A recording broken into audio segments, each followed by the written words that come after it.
ಮಹತ್ವ ನೀಡಿ ಎಸ್ ಪ್ರಸಾದ್ ಗಂಗಾವತಿ ವಿದ್ಯಾನಗರ ಶ್ರೀ ಶಾರದಾ ವಿದ್ಯಾಸಂಸ್ಥೆ ಶ್ರೀ SGVR ಆಂಗ್ಲ ಮಾಧ್ಯಮ ಶಾಲೆಯಲ್ಲಿ ರಾಷ್ಟ್ರೀಯ ಕ್ರೀಡಾ ದಿನಾಚರಣೆಯನ್ನ ಮೇಜರ್ ಧ್ಯಾನ್ ಚಂದ್ ಅವರ ಸ್ಮರಣಾರ್ಥವಾಗಿ ಆಚರಿಸಲಾಯಿತು. ಸಂಸ್ಥೆಯ ಅಧ್ಯಕ್ಷರಾದ ಶ್ರೀ ಎಸ್ ಪ್ರಸಾದ್ ರವರು ಪಠ್ಯದ ಜೊತೆಗೆ ಕ್ರೀಡೆಗಳಿಗೆ ಹೆಚ್ಚಿನ ಮಹತ್ವವನ್ನ ನೀಡಿ ಮಕ್ಕಳ ಮಾನಸಿಕ ಮತ್ತು ಬೌದ್ಧಿಕ ಬೆಳವಣಿಗೆಯಲ್ಲಿ ಸಹಕಾರಿಯಾಗುವಂತೆ ಸೂಚಿಸಿದರು.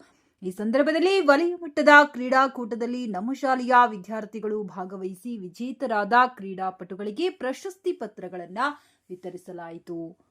ಕಾರ್ಯಕ್ರಮದಲ್ಲಿ ಸಂಸ್ಥೆಯ ಅಧ್ಯಕ್ಷರಾದ ಶ್ರೀ ಎಸ್ ಪ್ರಸಾದ್, ಕಾರ್ಯದರ್ಶಿಗಳಾದ ಶ್ರೀ ರಾಜಶೇಖರ್, ಸದಸ್ಯರಾದ ಶ್ರೀ ಸುಬ್ಬಾರಾವ್, ಶ್ರೀ ವೆಂಕಟೇಶ್ ರಾವ್, ವಿದ್ಯಾಸಂಸ್ಥೆಯ ಆಡಳಿತಾಧಿಕಾರಿಗಳಾದಂತಹ ಶ್ರೀ ವೈ ಸುದರ್ಶನ್ ರಾವ್ ಹಾಗೂ ಶೈಕ್ಷಣಿಕ ಪ್ರಗತಿ ಪರಿಶೀಲಕರಾದ ಶ್ರೀ ಪಂಪನಗೌಡ, ಮುಖ್ಯೋಪಾಧ್ಯಾಯರಾದ ಉದಯಶ್ರೀ, ಶಿಕ್ಷಕ ವೃಂದ, ವಿದ್ಯಾರ್ಥಿನಿಯರು ಉಪಸ್ಥಿತರಿದ್ದರು.